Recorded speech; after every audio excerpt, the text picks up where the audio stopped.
Welcome to 2021 and welcome back to my channel. The gays are starting off 2021 right with more drama. Because what is life without, constant drama, am I right? So, two pieces of news.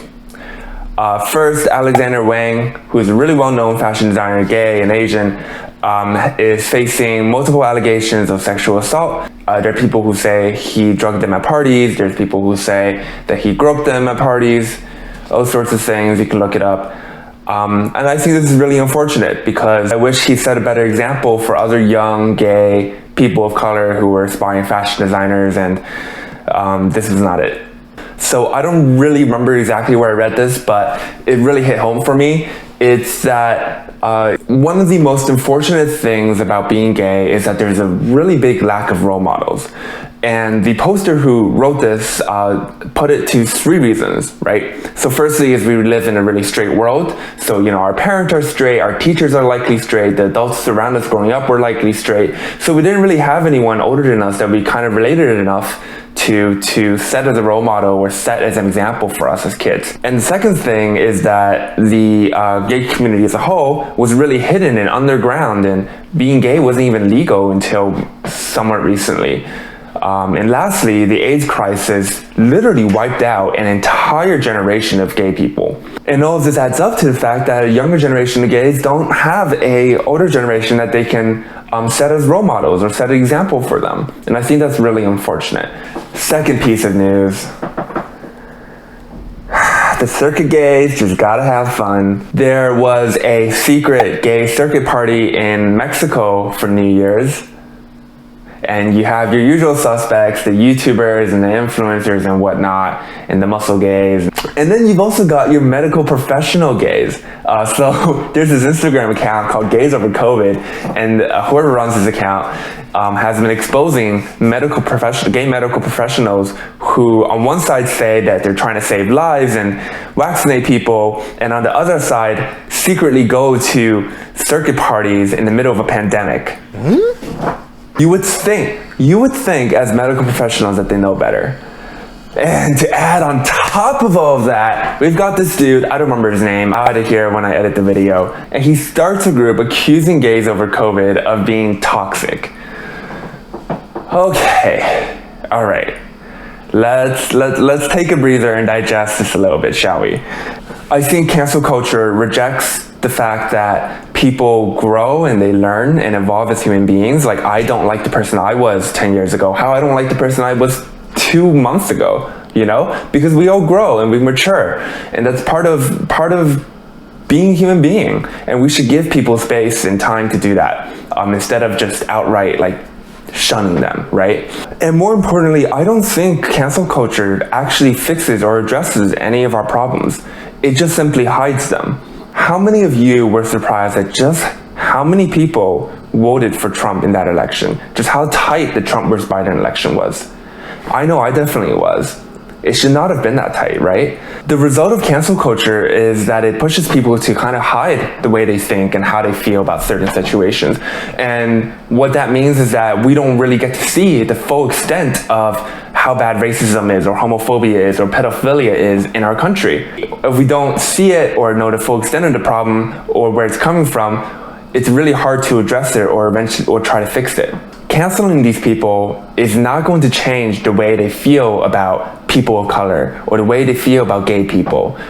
But let me be very clear. While I don't think cancel culture is a good means to an end, I think it's imperative that we continue to call out people who are not acting as good influences on our society, who are not acting as good role models for our children, for the next generation, for our generation. Tell them, we see you, you should know better, and next time, do better. So that brings us to the topic of the New Year's resolution I'm suggesting you guys adopt this year. It's clear now that we've got all sorts of media, and a lot of times we can't control, I can't control what kind of shows get broadcast on Netflix, or what kind of movies get made, or what kind of models are put into ads. And that's really unfortunate because the media really affects and influences society as a whole. The way we think, the way we feel, the way we see the world. But I would argue that social media is an even bigger influence than, you know, what kind of models walk the runway or show up in ads. And the good news about that is that it empowers you to make a decision about who you want to influence your life. If you're familiar with the show Tidying Up on Netflix, Marie Kondo, she addresses people who have hoarding problems. They collect a lot of furniture or clothing and it's hard for them to let things go. And she says, hold that piece of item and say, does this spark joy? When you touch an item that sparks joy, your body would respond this way. On the contrary, when you touch an item which does not spark joy, you would feel. Try it with each and every piece of clothing you own and see if the item makes you happy now, that they should remain with you. And at first I was kind of like, that's really odd. And then I realized, actually, it doesn't just apply to physical objects like furniture or like a t-shirt, right? It also applies to the social world. I encourage you in the next hour, go on your Instagram, your YouTube, your TikTok, your Facebook. Go through all the people, all the influencers, all the models, the celebrities, anyone, anything, any account that you follow, and say, does it spark joy for you?